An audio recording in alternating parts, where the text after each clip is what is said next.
ce que vous voyez ici, c'est vraiment le résultat après 2 années de codage en première et deuxième année.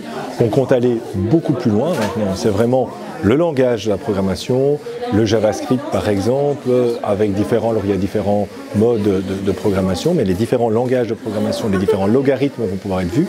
Il y a également la pédagogie du projet par les métavers, c'est-à-dire la création de jeux vidéo, parce que c'est également un secteur dans lequel il y aura beaucoup besoin d'emplois par la suite.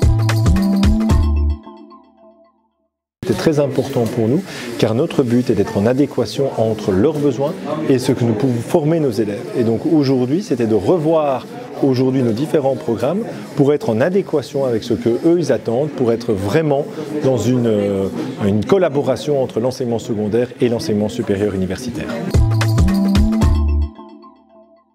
D'abord un rôle de guidage, on va dire, du programme pour être sûr que ça colle bien aux besoins universitaires, donc pour assurer une bonne transition, donc voir que le programme ne parte pas dans tous les sens. Donc ça, on l'a fait en amont et ça s'est très bien passé.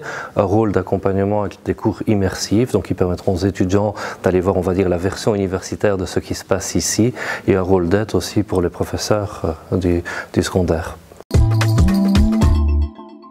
Beaucoup de gens pensent que ce sont toujours des mathématiques et très peu d'informatique. En fait, l'informatique, c'est cool, c'est plein de projets, c'est du travail ensemble, c'est du travail avec les entreprises.